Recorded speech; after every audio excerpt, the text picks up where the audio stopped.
Hello everyone. जय हिंद, जय भारत। अभी अभी कुछ दिनों से आप लोग एक न्यूज सुन रहे हैं, अग्निपथ अग्निपथ अग्निपथ। एक गवर्नमेंट ने नई स्कीम स्टार्ट की है जिसका कई लोग विरोध कर रहे हैं, कुछ लोग समर्थन में भी हैं, यानी कुछ अगेंस्ट है तो कुछ सपोर्ट में भी है। पर मेरा ये कहना है बच्चों आपसे, आप लोग इम्पीटस गुरुकुल से जुड़े हैं और इम्पीटस गुरुकुल डिफरेंस में अपनी एक अलग पहचान बना रहा है। तो मेरा ये कहना है कि सबसे पहले कोई भी जब स्कीम आती है या जब कोई भी चीज होती है तो पहले उसकी इन आउट जानना जरूरी होता है, यानी हम उसके बेसिक को तो समझें कि इस योजना को, इस स्कीम को गवर्नमेंट ने क्या क्या सोच के स्टार्ट किया।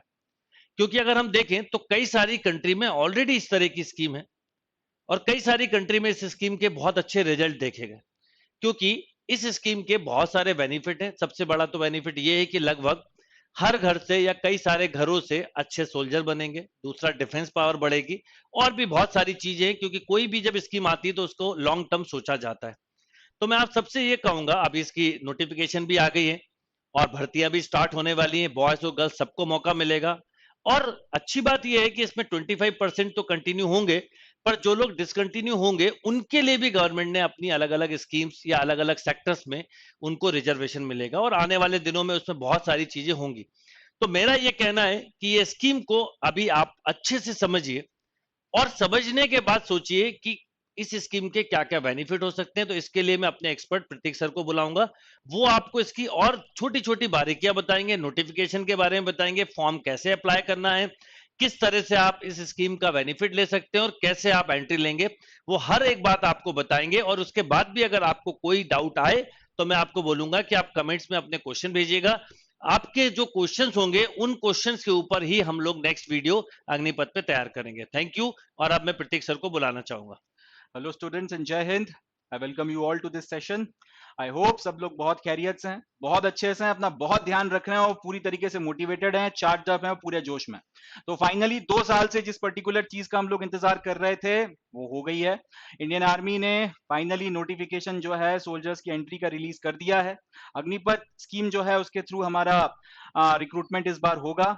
वन टाइम एज रिलैक्सेशन भी उन बच्चों को दिया गया है, इस बात को कंसिडरेशन में रख के कि 2 साल से रैलियां नहीं हुई थी, तो जो बच्चे ओवर एज हो गए थे और फौज में जाने का सपना संजोए हुए थे दिल में, उनके लिए भी, उनको भी जो है डिसएडवांटेज में वो ना रहे, इस बात का ध्यान रखा गया है।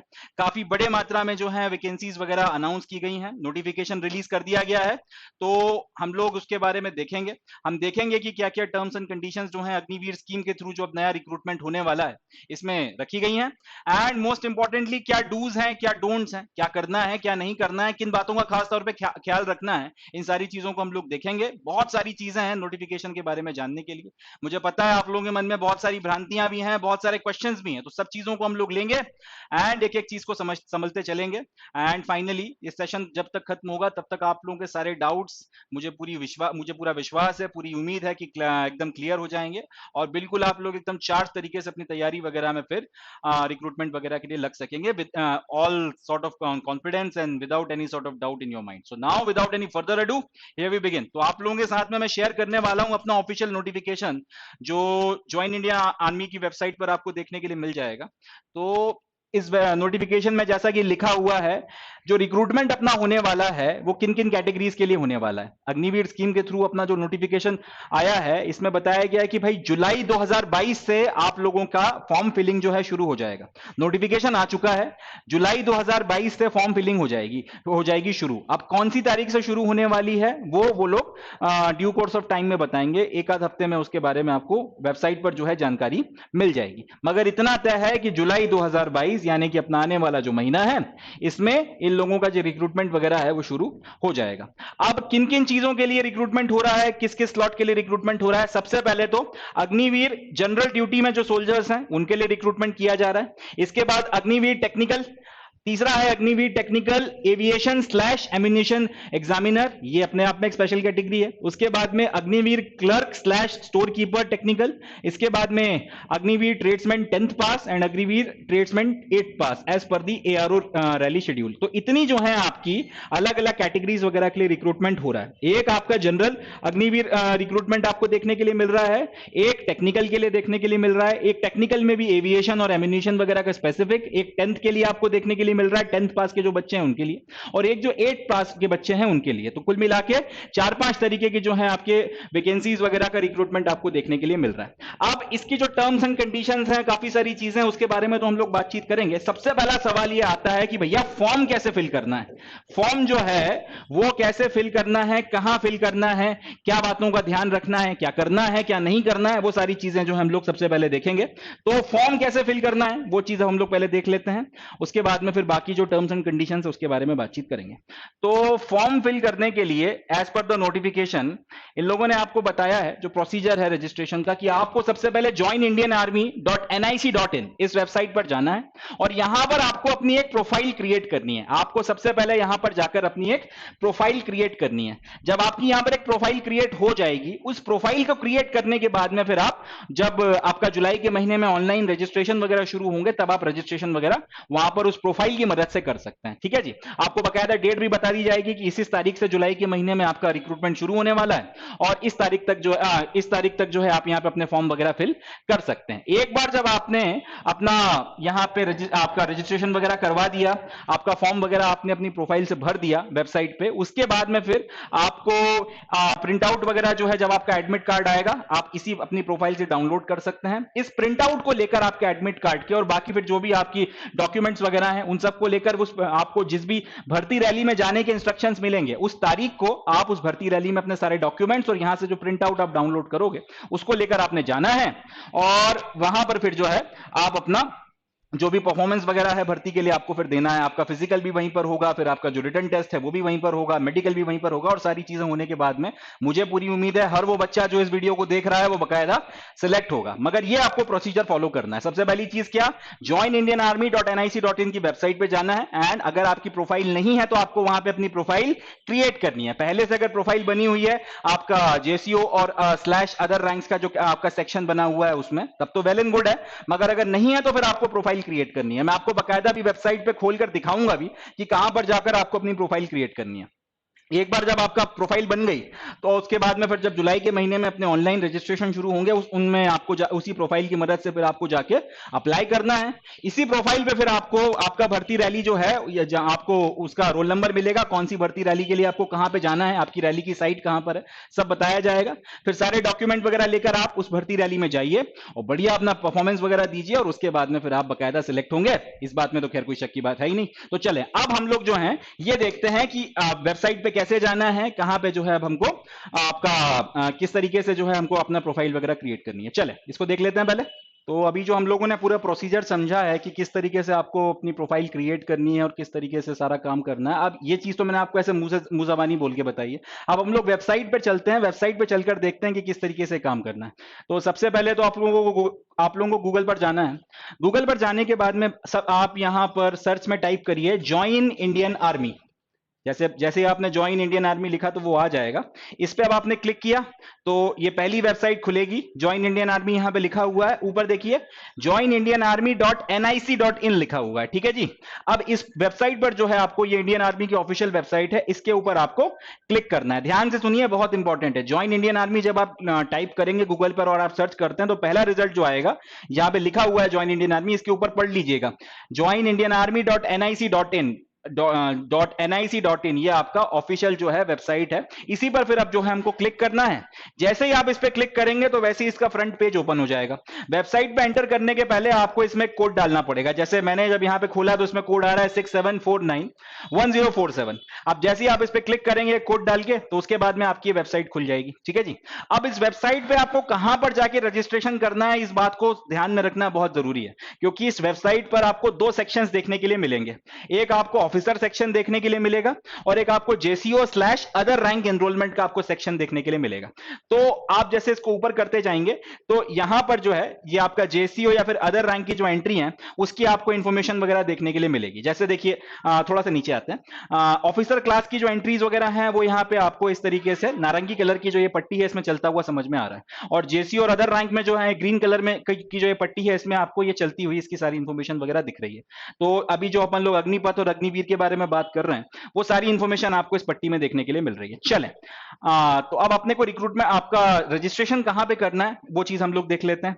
तो हम लोग ये जो आपको यहां पर जो साइड में दिख रहा है JCO slash other ranks apply slash log in, ये सेक्शन आपको दिख रहा होगा, ध्यान से देखिए इसे, जेसीओ स्लैश अदर रैंक, नीचे लिखा है अप्लाई स्लैश लॉग इन, ये जो हिस्सा है आपका, यहां पर आपको जाना है और इसके ऊपर आपको क्लिक करना है। जैसे ही आपने इसके ऊपर क्लिक किया वैसे ही आपके सामने यहां पर एक ऑप्शन दिखेगा ऑलरेडी रजिस्टर्ड जो बच्चे हैं, यानी कि जिन लोगों की पहले से प्रोफाइल बनी हुई है वो अपना यूजर नेम डाल सकते हैं, पासवर्ड डाल सकते हैं, जो कैप्चा है यहां पर वो डालकर लॉग इन कर सकते हैं। मगर वो मेरे प्यारे बच्चे जिन्होंने अब तक अपना प्रोफाइल वगैरह नहीं बनाया है उनको सबसे पहले अपना रजिस्ट्रेशन करना पड़ेगा। वही बात है, जिसकी पहले से प्रोफाइल बनी हुई है इंडियन आर्मी की वेबसाइट के ऊपर जेसीओ स्लैश अदर रैंक के सेक्शन में, उसको अलग से प्रोफाइल बनाने की जरूरत नहीं है।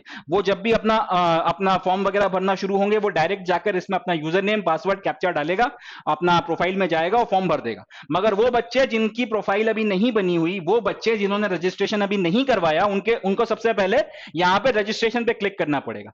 जैसे ही आप रजिस्ट्रेशन पे क्लिक करोगे तो आपके सामने इंस्ट्रक्शंस आएंगे, ये सारे इंस्ट्रक्शंस आपको पढ़ना है। ये इंस्ट्रक्शंस आपके इंग्लिश में लिखे हुए हैं और ये इंस्ट्रक्शंस आपके हिंदी में भी दिए हुए हैं। सारे इंस्ट्रक्शंस आप लोगों ने ध्यान से पढ़ने हैं, कहीं पे कोई डाउट हो, कहीं पे कोई क्यूरी हो तो फिर आप बता सकते हैं, वो हम क्लैरिफाई कर देंगे। वैसे कोई डाउट्स वगैरह आते नहीं है मगर फिर भी कोई इश्यूज वगैरह आए तो आप बता सकते हैं। अब आपने सारे इंस्ट्रक्शंस पढ़ने के बाद में कंटिन्यू पे क्लिक करना है। जैसे ही आप कंटिन्यू पे क्लिक करेंगे वैसे ही आपका रजिस्ट्रेशन का जो पेज है वो खुल जाएगा और इस रजिस्ट्रेशन के पेज में फिर आपको कई सारी इंफॉर्मेशन अपनी बताना पड़ेंगी। जैसे आपका स्टेट जो है, जिस भी स्टेट से आप बिलोंग करते हो उसका नाम आपको लिखना पड़ेगा।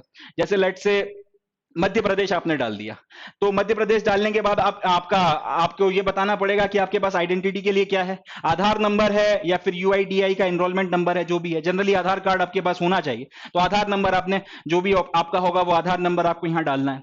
फिर यहाँ पे कैंडिडेट का नाम जो है वो आ जाएगा, फादर का या गार्जियन का जो भी नाम है, मदर का जो नेम है, date of birth, email address और मोबाइल नंबर। एक चीज और ध्यान रखनी है, जो ईमेल आईडी आप यहाँ पर डालेंगे ये वही ईमेल आईडी होनी चाहिए जो एक्टिव रहे, जिस पर जो आप टाइम टू टाइम चेक करते हो। ऐसा नहीं कि अपन ने एक ईमेल आईडी बनाई, उससे अपन ने रजिस्ट्रेशन कर लिया फिर खोल के नहीं देखी, क्योंकि जो भी आपको इंफॉर्मेशन वगैरह आनी है आपकी रिक्रूटमेंट से रिलेटेड या फिर आपको और भी फर्दर जो भी आपके साथ कम्युनिकेशन होगा तो वो इस ईमेल आईडी पे आपको मेल वगैरह भेजकर किया जाएगा। तो जो ईमेल आईडी आप बनाएंगे ऐसी ईमेल आईडी बनाइए जो आप एक्टिव रहे, कम से कम जब तक इसकी पूरी भर्ती प्रक्रिया पूरी नहीं हो जाती तब तक एक्टिव रहे, उसको वक्त वक्त पर आप चेक करते रहें।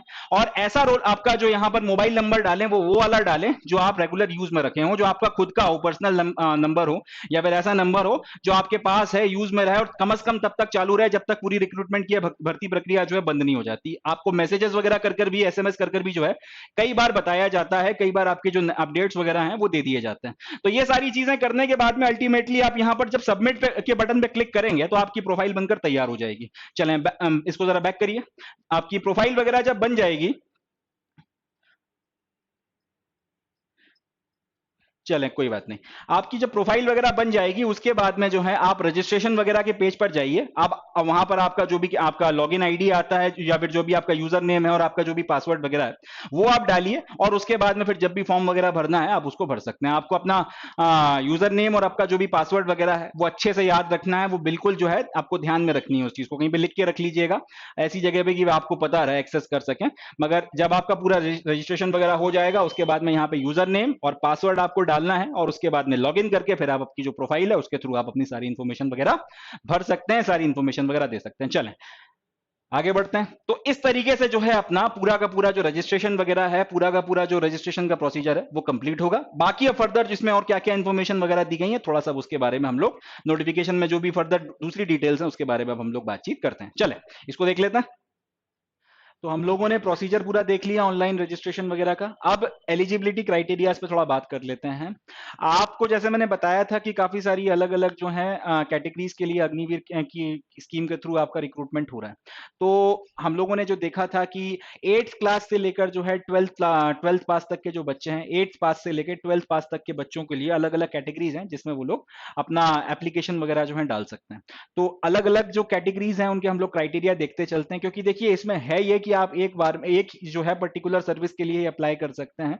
तो अपने को ध्यान रखना है कि अपन इस तरीके की सर्विस वगैरह के लिए अप्लाई करें जो अपने क्वालिफिकेशंस वगैरह को बेस्ट सूट करती हो। तो अगर आपने लेट से अग्निवीर जनरल ड्यूटी के लिए अप्लाई किया, ऑल आर्म्स में की कैटेगरी में अग्निवीर जनरल ड्यूटी के लिए अप्लाई किया, तो उसके लिए मिनिमम आपको क्लास 10th पास होना जरूरी है, या फिर मैट्रिक भी हम लोग कई बार बोलते हैं कि क्लास 10th या मैट्रिक आपको मिनिमम 45% एग्रीगेट नंबर के साथ में करना जरूरी है। जो यानी कि 10वीं क्लास में आपकी मिनिमम अगर 45% नंबर नंबर हैं और इस तरीके से हैं कि हर एक जो सब्जेक्ट था आपका उसमें आपके 33% नंबर आए, तब तो आप जो है आपका अग्निवीर जनरल ड्यूटी के लिए एप्लीकेबल है। इसको थोड़ा ध्यान से समझिएगा। आपने 10th क्लास करी, 10th क्लास में आपका जो टोटल परसेंट बना है वो कम से कम 45% होना चाहिए। 45% से भी ज्यादा है, 50% है, 55% है, 60 है, 70 है, 75 है, तब तो बहुत अच्छी बात है, वेल एंड गुड है। मगर मिनिमम 10वीं क्लास में आपने चाहे स्टेट बोर्ड से किया हो, चाहे आपने एमपी बोर्ड से किया हो, यूपी बोर्ड से किया हो, चाहे आपने सीबीएसई दिया हो, आईसीएसई दिया हो, मैटर नहीं करता। 10वीं क्लास में मिनिमम अगर आपके 45% हैं, और उसमें भी शर्त यह है कि हर एक जो सब्जेक्ट था 10वीं क्लास का उसमें आपके कम से कम 33% नंबर आए हों, तब आप जो है जनरल ड्यूटी अग्निवीर के लिए अप्लाई कर सकते हैं ऑल आर्म्स की कैटेगरी में।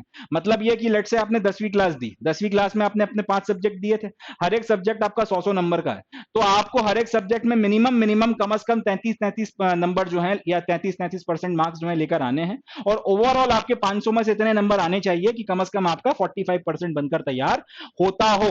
कम से कम जो है 45% आपका बनकर तैयार होना चाहिए। इतने नंबर आपके 10th क्लास में अगर हैं तो फिर आप अग्निवीर जनरल ड्यूटी के लिए अप्लाई ऑल आर्म्स की कैटेगरी में कर सकते हैं। अब दूसरी जो कैटेगरी है वो है अग्निवीर टेक या फिर Agniveer tech aviation and ammunition examiner. इनमें से आप किसी के लिए भी अप्लाई करें, इसमें 12वीं पास होना जरूरी है। आपको 10+2 जो है वो करना होगा, और वो भी आपको साइंस में करना पड़ेगा।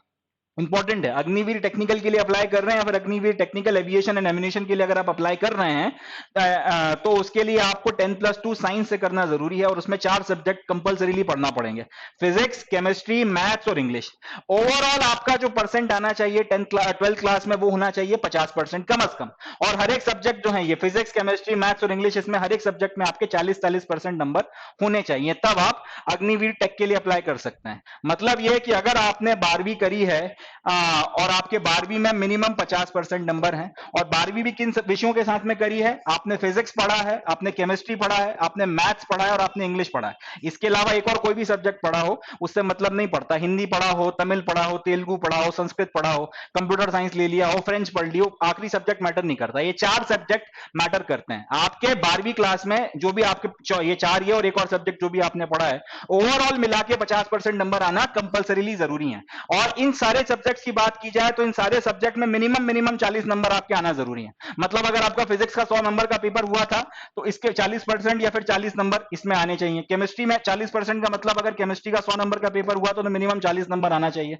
40 से ज्यादा है तो अच्छी बात है। यही बात मैथ्स पे लागू होती है और यही बात आपका इंग्लिश पे लागू होती है। तो अगर आपने 12वीं फिजिक्स, केमिस्ट्री, मैथ्स और इंग्लिश 4 सब्जेक्ट पढ़े हैं, 5वां सब्जेक्ट कोई भी हो डजंट मैटर, अगर आपने 12वीं में ये 4 सब्जेक्ट पढ़े हैं, मिनिमम आपके 50% है, 50% से ज्यादा है तो बहुत अच्छी बात है, मगर मिनिमम अगर आपके 50% है, और ये जो सारे सब्जेक्ट्स हैं फिजिक्स, केमिस्ट्री, मैथ्स और इंग्लिश, सब में अगर आपके 40-40% नंबर मिनिमम आ रहे हैं, इससे ज्यादा है तो अच्छी बात है, मगर इतने मिनिमम नंबर आ रहे हैं तो आप अग्निवीर टेक्निकल के लिए अप्लाई कर सकते हैं। ये इंपॉर्टेंट है, तब आप अग्निवीर टेक्निकल के लिए अप्लाई कर जाएंगे। चले, तब आप अग्निवीर टेक्निकल के लिए अप्लाई कर सकते हैं। इसके बाद में तीसरी कैटेगरी जो आती है वो आती है Agniveer clerk slash store keeper की। Agniveer clerk slash store keeper technical all arms. इसमें आपके लिए जरूरी यह है कि आपने 10+2 किया हो, साइंस से किया हो नहीं किया हो मैटर नहीं करता, साइंस पढ़ी हो ठीक है, कोई दूसरा सब्जेक्ट भी अगर आपने पढ़ा हो तो उससे भी चल जाएगा, आर्ट्स किया हो, कॉमर्स किया हो, साइंस किया हो, डजंट मैटर, मगर फिर वही बात है कि मिनिमम आपको 12वीं में 60% नंबर लाना जरूरी है।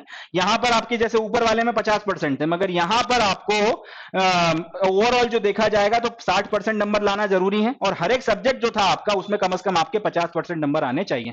इंपॉर्टेंट है, ध्यान से सुनिएगा। अगर अग्निवीर टेक्निकल के लिए अप्लाई किया तो 12वीं में मिनिमम 50% होना जरूरी है, और हर एक जो सब्जेक्ट आपने पढ़ा है फिजिक्स, केमिस्ट्री, मैथ्स और इंग्लिश, इन चारों सब्जेक्ट्स में कम से कम जो है आपके 40-40% नंबर आए। अगर आप Agniveer clerk slash store keeper technical के लिए अप्लाई करते हैं तब उसके लिए आपने फिर मैथ्स लिया हो नहीं लिया हो मैटर नहीं करता, मैथ्स पढ़ा हो तो ठीक है, नहीं पढ़ा हो तो आपने कॉमर्स पढ़ा होगा, आर्ट्स पढ़ा होगा, डजंट मैटर, मगर इनमें से कुछ भी पढ़ा हो आपके मिनिमम जो है 60% नंबर 12वीं में आने जरूरी है, और हर एक जो सब्जेक्ट है आपका इनमें कम से कम आपके 50-50% नंबर जो है आए हो। मतलब अगर 100 नंबर का पेपर हुआ था तो उसमें से कम आपके 50 नंबर आना जरूरी है, ये मैंडेटरी है। और इंग्लिश इंग्लिश, अगर आप बुक कीपिंग ये आप इसके अलावा इंग्लिश, मैथ्स, अकाउंट्स, ये सारे सब्जेक्ट में से कोई एक सब्जेक्ट आपके, एक तो इंग्लिश आपके पास में कंपलसरीली होना चाहिए, प्लस आपने या तो मैथ्स पढ़ा हो या अकाउंट्स पढ़ा हो, या फिर बुक कीपिंग जो है आपने क्लास 12 में मैंडेटरीली किया हो। फिर से सुन लीजिए इसे, अगर आप Agniveer clerk slash store keeper के लिए अप्लाई करते हैं, 10+2 12वीं क्लास करना जरूरी है। मैथ से करिए, कॉमर्स से करिए, साइंस से करिए, मैटर नहीं करता, मगर करना जरूरी है। इसमें कम से कम 60% नंबर लाना जरूरी है, और हर एक सब्जेक्ट में मिनिमम आपके 50% नंबर आने चाहिए। और इसमें आपका इंग्लिश जो है मैंडेटरीली या कंपलसरी आपके पास में होना चाहिए, एक सब्जेक्ट, और एक सब्जेक्ट या तो मैथ्स हो सकता है, या अकाउंट्स हो सकता है, या फिर बुक कीपिंग हो सकता है। इनमें से कोई एक सब्जेक्ट मिनिमम आपके पास में होना जरूरी है। इसके बाद में अगला आता है आपका अग्निवीर ट्रेड्समैन।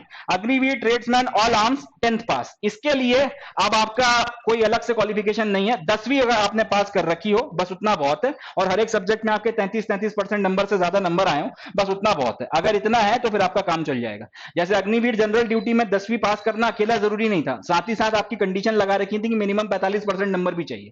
अगर आपने अग्निवीर जनरल ड्यूटी के लिए अप्लाई किया है तो 10वीं अकेले पास से काम नहीं चलेगा, मिनिमम 45% नंबर भी चाहिए थे।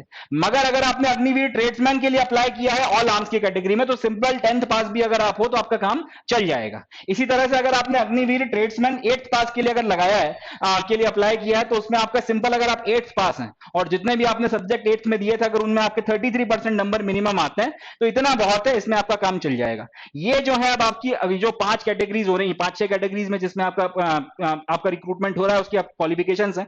इन सब में एक बात कॉमन है इस बार के लिए कि आपकी जो उम्र है वो 17.5 से 23 साल है। बहुत ध्यान से सुन लीजिएगा, आपकी जो इस बार की एज है, इस साल 2022-23 में जो रिक्रूटमेंट हो रहा है उसके लिए, चाहे आपका अग्निवीर जनरल ड्यूटी में अप्लाई करो ऑल आर्म्स में, अग्निवीर टेक्निकल में करो, Agniveer technical aviation and ammunition examiner में करो, चाहे आप Agniveer clerk slash store keeper technical all arms में करो, चाहे आप Agniveer tradesman all arm 10th पास में करो, या Agniveer tradesman all arm 8th पास में करो, डजंट मैटर, किसी में भी करो, मगर इस बार के लिए आपकी उम्र जो है इस साल के लिए 17.5 से 23 साल रखी गई है। नोटिफिकेशन में साफ साफ बोला गया है, आखिरी लाइन जो है उसमें लिखा भी हुआ है नीचे, मैं आपको पढ़ के सुना देता हूं।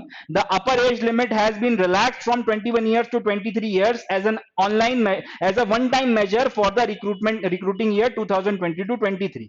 मतलब हर बार जो भर्ती होती थी वो 17.5 से 21 साल के लिए होती थी, सिर्फ इस बार के लिए, क्योंकि कोरोना के चलते 2 साल से भर्तियां नहीं हुई हैं, इसलिए इस बार जो है आपकी भर्ती वगैरह की एज जो है बढ़ाकर 23 साल की जा रही है, ताकि वो सारे बच्चे जो फौज की तैयारी कर रहे थे और कोरोना में भर्ती ना होने के चलते ओवर एज हो गए हैं, उनको कंपनसेट किया जा सके। उसके लिए इस बार 17.5 से 21 की जगह ना रख के 17.5 से 23 साल जो है उम्र भर्ती की रखी गई है। ये सिर्फ वन टाइम है, फौज होती है वो अपने बात से पलटती नहीं है, तो ये सिर्फ इसी बार के लिए आपको देखने को मिल रहा है। नेक्स्ट साल यानी कि 2023-24 का जो रिक्रूटमेंट होगा, एज फिर से 17.5 से 21 साल हो जाएगी। तो मेरे वो सारे प्यारे बच्चे जो 22 या 23 के अभी हैं और अप्लाई कर सकते हैं, इन सब लोगों के को ध्यान में रखना है that this is your last chance, and अपनी पूरी जान लगा देनी है। बिल्कुल अपने को जो है अपनी तरफ से कोई इफ एंड बट नहीं रखना है, कोई अपनी तरफ से कमी नहीं रखना है। This is going to be the last chance, अगर आपकी एज जो है 21 को क्रॉस कर चुकी है, क्योंकि नेक्स्ट ईयर से जो है एज 23 नहीं रहेगी, 17.5 से 21 साल कर दी जाएगी, साफ साफ जो है नोटिफिकेशन में लिखा हुआ है। तो ये तो आपके क्वालिफिकेशंस वगैरह की बात हो गई। और फर्दर अब इसमें क्या क्या चीजें होंगी रिक्रूटमेंट वगैरह में, थोड़ा सा उसकी बात करते हैं। क्या चीजें अपने को जो है प्रिपरेशन करनी है, किन बातों का अपने को ध्यान रखना है, कितना फिजिकल स्टैमिना बनाकर जाना है, थोड़ा सा उन सब चीजों के बारे में हम लोग बातचीत करेंगे। चलें देखते हैं। तो अब हम लोग ये देखते हैं कि जब आपकी भर्ती रैली होगी तो भाई किन किन चीज़ों का अपने को ध्यान रखना है, वहाँ पे क्या क्या जो है आपको करवाया जाएगा, तो कितना अपना जो है फिजिकल स्टैंडर्ड अपने को बनाकर जाना है, थोड़ा सा उसके बारे में अपन लोग बातचीत करेंगे। आपकी जो भर्ती की रैली होगी उसमें सबसे पहले तो आपकी रनिंग होनी है। रनिंग कितनी होगी? 1.6 किलोमीटर की आपको रनिंग करनी है।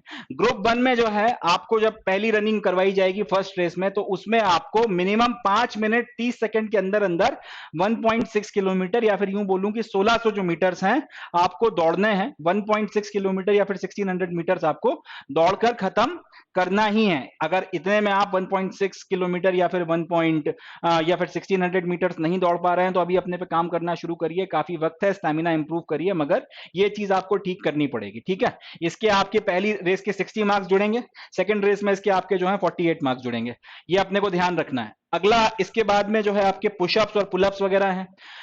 पुशअप्स आपके जो पुलअप्स हैं आपको मिनिमम 10 मारना ही है, इसके आपके 40 मार्क्स वगैरह जुड़ेंगे, ठीक है जी, और ये आपको क्वालिफाई करनी ही पड़ेगी। इसके बाद में आपका जो सेकंड होगा, सेकंड में फिर आपका 5 मिनट 31 सेकंड से लेके 5 मिनट 45 सेकंड के अंदर अंदर आपको 1600 मीटर्स या फिर 1.6 किलोमीटर की आपकी रनिंग पूरी करनी है।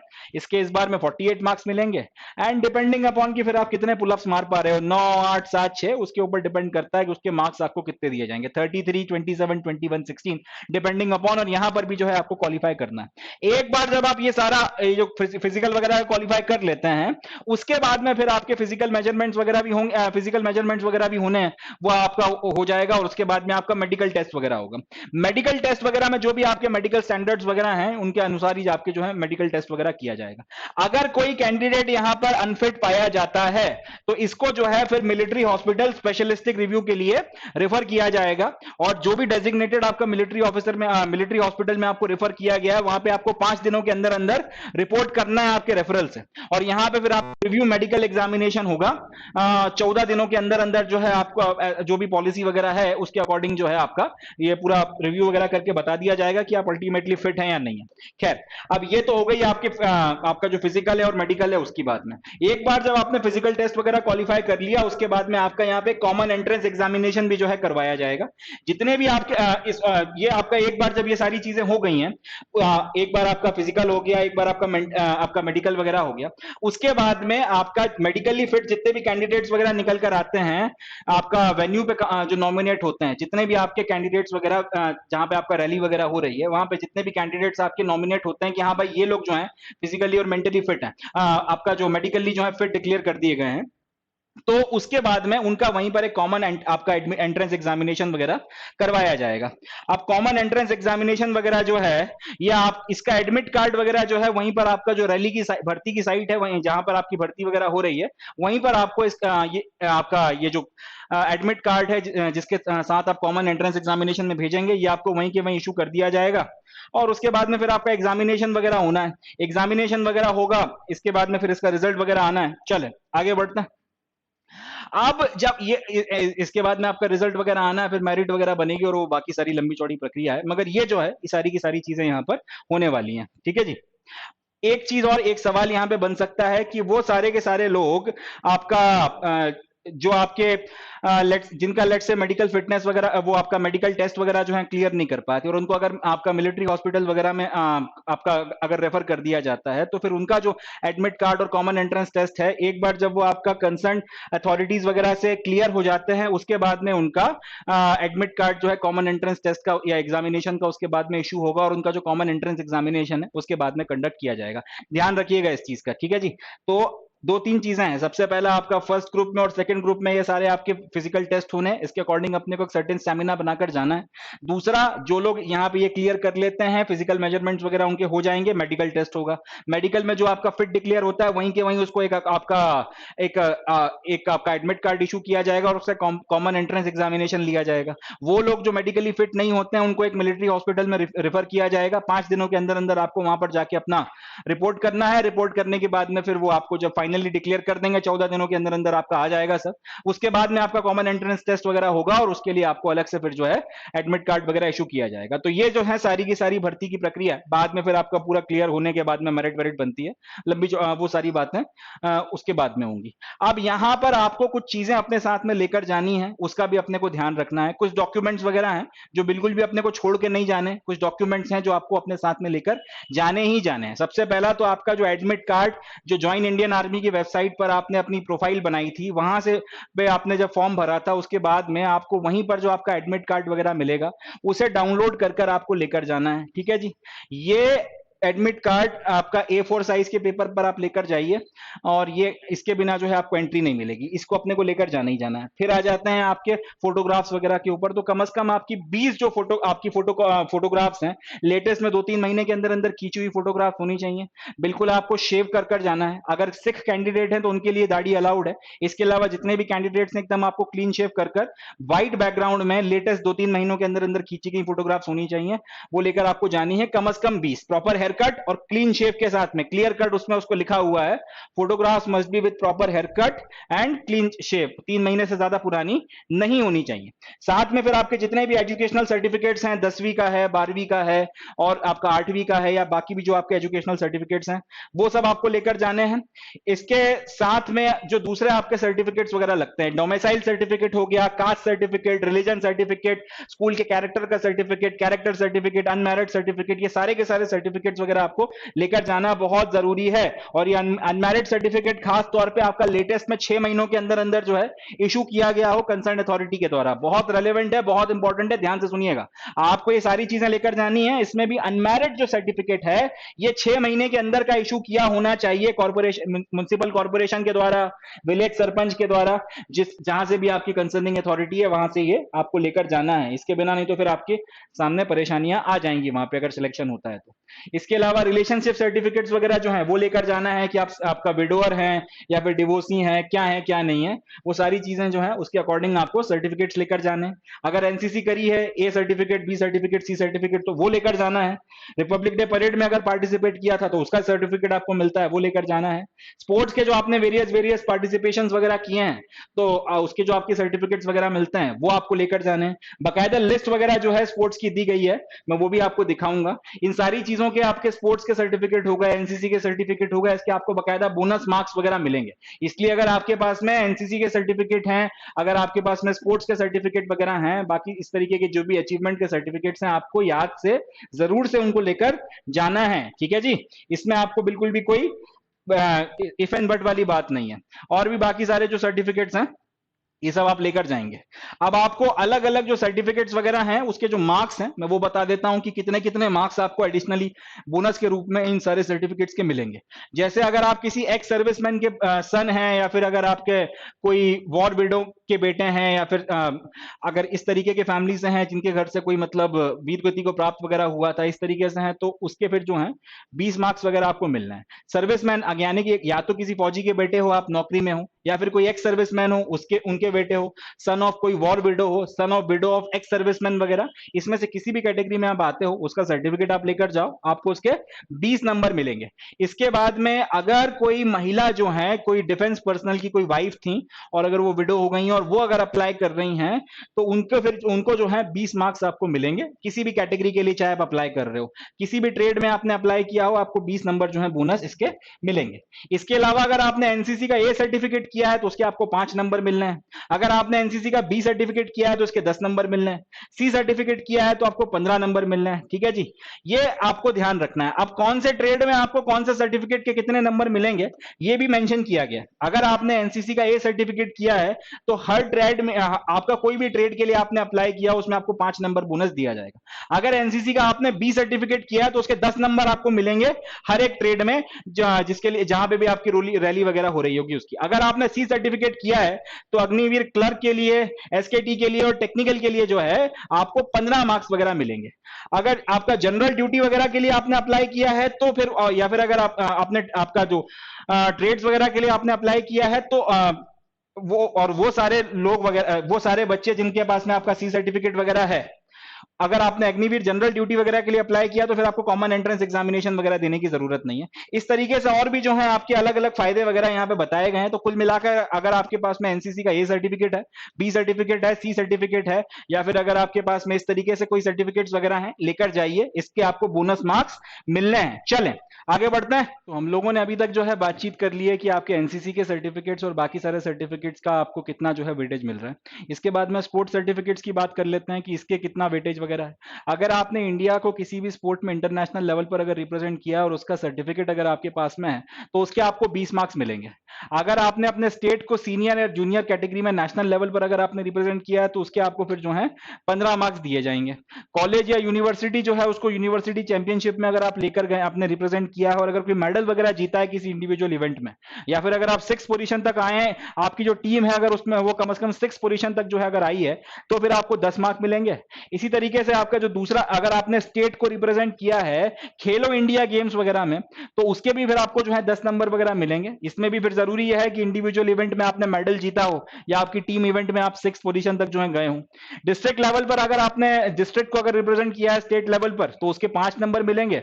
और स्टेट स्कूल की टीम को अगर रिप्रेजेंट किया all India school games federation में, तो उसके फिर आपको 5 नंबर वगैरह मिलेंगे। इस तरीके से अगर आपके पास में स्पोर्ट्स से रिलेटेड भी कोई इन कैटेगरीज में अगर आपके पास सर्टिफिकेट है, तो वो भी आप लेकर जाइए। इसके भी जो है नंबर वगैरह आपको दिए जाएंगे। इसका भी फिर जो है आपको अपने सिलेक्शन वगैरह में एडवांटेज मिलेगा, तो इसको भी जो है अपने को लेकर जाना है। अब एक देखने वाली बात यह है कि जो बोनस मार्क्स आपको दिए जा रहे हैं, वो किसी पर्टिकुलर एक चीज के ही जो है वो आपको परमिसिबल है। ऐसा नहीं है कि आप एनसीसी के भी बोनस मार्क्स ले लेंगे और आप एक्स सर्विसमैन के बेटे हैं तो उसके भी ले लेंगे और आपने स्पोर्ट्स वगैरह की भी लगा देंगे, ऐसा नहीं होगा। Only one type of bonus marks will be added to the total, यानी कि इन सारी कैटेगरीज के भी सर्टिफिकेट आपके पास में है, तो कोई एक जो बोनस मार्क्स हैं वो उसके आपके आपका जो टोटल वगैरह बनेगा फाइनल जो सिलेक्शन वगैरह के लिए रिस्पॉन्सिबल होता है उसमें ऐड किए जाएंगे। ये एक इंपॉर्टेंट बात है, इसको ध्यान रखना है। एंड अगर लेट से आप सर्विसमैन या एक्स सर्विसमैन के बच्चे हैं, तो उनका सिर्फ कोई एक ही बच्चा जो है उनका जो सर्टिफिकेट वगैरह है उसका फायदा उठा सकता है। उसके बेसिस पर जो आपके बेनिफिट वगैरह मिलना है या सारी मार्क्स वगैरह मिलने हैं वो आपको मिल सकते हैं। स्पोर्ट्स सर्टिफिकेट्स वगैरह के बारे में भी है कि जो दिन अगर ये आपके जो स्पोर्ट्स सर्टिफिकेट्स वगैरह हैं जिस दिन रैली हो रही है उससे अगर 2 सालों के अंदर अंदर इशू किए गए थे, तभी इनके मार्क्स वगैरह जो हैं जोड़े जाएंगे, नहीं तो फिर इनके मार्क्स वगैरह भी नहीं जोड़े जाएंगे। तो ये कुछ आपकी बातें हैं जिसका अपने को ध्यान रखना है।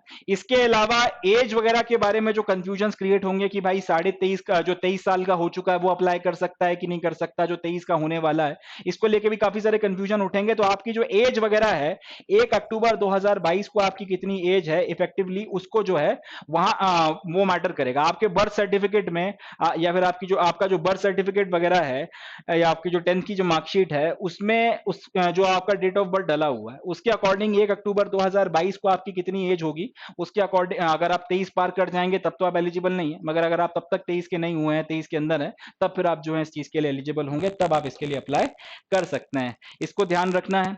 इसके अलावा बाकी आपको आधार कार्ड वगैरह जो है वो लेकर जाना है। ये बहुत कंपलसरी है, आप मस्ट है कि आप अपने साथ में अपना आधार कार्ड लेकर जाएं। अगर उसमें कुछ दिक्कतें हैं, कोई अगर कुछ कमियां हैं, कोई त्रुटियां हैं, तो उसको आप अपग्रेड करवा लें, मगर आधार कार्ड के बिना आप नहीं जा सकते। आधार कार्ड मस्ट है, आधार कार्ड आपको लेकर वहां पर जाना ही होगा। तो ये जो है कुछ आपकी चीजें हैं जिसको अपने को ध्यान में रखना है। आपका जो नाम आप भरेंगे फॉर्म भरते वक्त, आपके पिताजी का जो नाम आप भरेंगे, आपकी माताजी का नाम आप भरेंगे, आपकी जो डेट ऑफ बर्थ भरेंगे, ये आप वो वाली भरेंगे जो आपके मैट्रिकुलेशन या फिर आपका जो 10th पासिंग का सर्टिफिकेट है उसमें दी हुई है। अगर 8th पासिंग वाला बच्चा है तो फिर 8th क्लास की आपकी जो मार्कशीट है उसमें जो चीजें इंफॉर्मेशन वगैरह है वो आप डालेंगे। मगर अगर आप 10th पास हैं या 12th पास भी हैं तो फिर आप जो मैट्रिकुलेशन में जो आपका 10th क्लास की जो मार्कशीट है उसमें जो आपका डेट ऑफ बर्थ और बाकी सारे माता पिता के नाम और आपका नाम की स्पेलिंग वगैरह जो दी हुई है वो सारी की सारी इंफॉर्मेशन वगैरह आपको डालनी है। तो ये सारी जो है कुछ आपकी जनरल बातें हैं जिनका अपने को ध्यान रखना है। अब आ जाते हैं मेन बात के ऊपर कि कई लोग बोल रहे हैं कि 4 साल की ड्यूटी है, उसके बाद में फिर क्या होगा, वो सारी चीजें। तो देखिए मेरी आपको सलाह ये रहेगी कि आप इन सारी चीजों के बारे में ना सोचें। फौज में जब आप भर्ती होते हैं तो आप करियर को सोच के या फिर आप नौकरी के पॉइंट ऑफ व्यू से नहीं जाते हैं। करियर में बनाना है तो फिर आप देखिए किसी दूसरी जॉब वगैरह के बारे में भी सोच सकते हैं, मगर फौज में जाना मतलब देश की रक्षा का एक जज्बा, उस वर्दी का प्रति जो जुनून होता है, वो एक जो जोश होता है, वो एक पागलपन जो होता है, अगर वो आपके अंदर नहीं है, अगर आप वो इसको करियर ऑप्शन के तौर पर देख रहे हैं तो शायद ये ठीक बात नहीं है। आपने ये नहीं सोचना है कि आप, फिर वही बात आ जाती है, ये मत देखिए कि देश आपको क्या दे सकता है, ये देखिए कि आप देश को क्या दे सकते हैं। 4 साल फौज में रहने का मौका, उसके बाद में ये एश्योरेंस कि अगर आपने अच्छा किया है तो आपको फिर जो है कंटिन्यू किया जाएगा। और अगर लेट से आप नहीं भी कंटिन्यू करते हैं तो फिर 50 तरीके की जो है आपके सामने फैसिलिटीज हैं, और जैसे जैसे अभी और ज्यादा फर्दर रिक्रूटमेंट होगा तो गवर्नमेंट और ज्यादा फैसिलिटीज वगैरह देती जाएगी। सबसे बढ़कर आपको जो सम्मान मिलेगा, वर्दी की के साथ जो इज्जत आती है, वो इज्जत वो सम्मान हर पैसे वगैरह में नहीं तोला जा सकता, वो एक अलग तरीके की चीज है। 4 साल की मिलिट्री सर्विस के बाद में जो आप बनकर निकलेंगे, उसके बाद में दुनिया में आप कहीं चले जाएं, आप कभी पिछड़ नहीं सकते। बुरी से बुरी परिस्थितियों में आप सर्वाइव कर जाएंगे। ये एक जज्बा, ये कैपेबिलिटीज और क्वालिफिकेशन फौज आपके अंदर डाल देती है। तो इस बारे में मत सोचिए कि 4 साल के बाद क्या होगा। या तो आप उन 25% में होंगे और आप फौज में रेगुलर जो है ज्वाइन कर जाएंगे। लेट से अगर आप उसमें नहीं भी आते हैं, 75% में भी अगर आते हैं, तो आपके पास बहुत सारी आपकी अपॉर्चुनिटीज वगैरह खुली रहेंगी, आप उनके थ्रू जो है अप्लाई कर कर कई सारे करियर्स में जा सकते हैं। कई जगहों पर आपको बकायदा रिजर्वेशन के बेनिफिट्स हैं। एंड सबसे बड़ी बात, ये जो ट्रेनिंग है, आप एक नॉर्मल सिविलियन के तौर पर आज जो हैं, 4 साल बाद एक फौजी होने के बाद में आप जो होंगे, उसमें ज़मीन आसमान का अंतर होगा। ये सवाल, ये प्रश्न कि मैं क्या करूँगा, ये रोज़गार का सवाल आपके सामने आएगा ही नहीं, क्योंकि हिंदुस्तानी फ़ौज का सिपाही ये तो नहीं हो सकता कि भूखा मरेगा। हिंदुस्तानी फ़ौज का सिपाही ये तो नहीं हो सकता कि घर बैठेगा। हिंदुस्तानी फ़ौज का सिपाही जो फ़ौज में रहा है, जिसने अपना सर्व किया है, वो अपनी लाइफ़ का कुछ ना कुछ अच्छा कर लेगा। और इतनी सारी अपॉर्चुनिटीज़ हैं, 10-10% आपको जो है रिजर्वेशन वगैरह सेंट्रल आर्म पुलिस फोर्सेज और अलग-अलग आपकी जो स्टेट पुलिस फोर्सेज उसमें दिया जा रहा है। पब्लिक सेक्टर अंडरटेकिंग में आपको रिजर्वेशन दिया जा रहा है। प्राइवेट सेक्टर को ऐसे लोगों की तलाश है जो इतना वेल ट्रेन्ड हो, डिसिप्लिन्ड हो। इसके अलावा और भी अलग-अलग आपके सेक्टर्स वगैरह हैं, उसमें आप जा सकते हैं। और भी पचासों तरीके की चीजें जो हैं, आप अपना प्राइवेट भी अगर करना चाहते हैं तो आपको अच्छी मात्रा में पैसा मिल जाएगा, प्लस आप लोन्स वगैरह आसानी से जो है आपको अवेल कर सकते हैं। तो बहुत सी अपॉर्चुनिटीज हैं, मगर वो सब बात की बात है, उसके बारे में मत सोचिए। अभी सिर्फ एक चीज होनी चाहिए, यूनिफॉर्म पहनने का जज्बा और जुनून। बॉर्डर पे खड़ा होना, आपने देश के उस पार, बॉर्डर के उस पार खड़े हुए दुश्मन की आंखों में आंखें डालकर देखना, तन कर खड़े होना, और ये बिना बोले उसको संदेश दे देना कि इस तरफ आने की कोशिश मत करना, क्योंकि मैं खड़ा हुआ हूं, हम खड़े हुए हैं अपने देश की रक्षा करने के लिए। ये बहुत बड़ी बात है, ये एक बहुत बड़ा सम्मान है, ये एक बहुत बड़ी इज्जत है।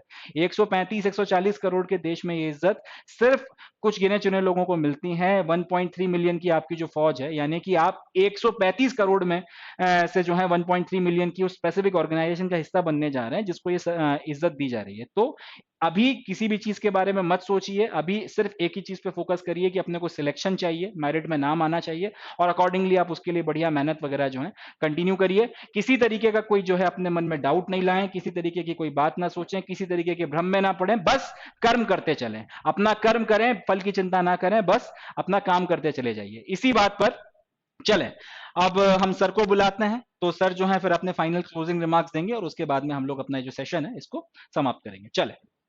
अभी आपको प्रतीक सर ने बहुत डिटेल में चीजें बताई, और आई होप कि आपने उन चीजों को समझा होगा। और मैं आप सभी बच्चों को यह बोलूंगा कि जब हम किसी चीज को जब तक अच्छे से ना जान लें, जब तक कोई भी एक्शन नहीं लेना चाहिए। यानी हमें उसके सपोर्ट में आना है, उसके अगेंस्ट आना है, ये सब बातें भी बात की होती हैं। और आप सब स्टूडेंट हो, और मैं आप सबको बोलूंगा, हर एक किसी का सपना होता है कि सेना में जाए, पर हर बच्चा नहीं जा सकता। ये बहुत अच्छी अपॉर्चुनिटी है।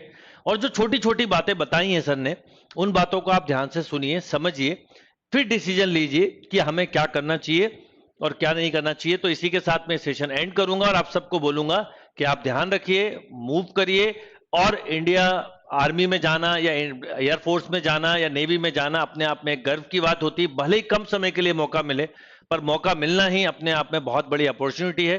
तो इस अपॉर्चुनिटी को आप ना खोएं, और जोश के साथ, पूरी एनर्जी के साथ अपनी प्रिपरेशन करिए। All the best. जय हिंद, जय भारत।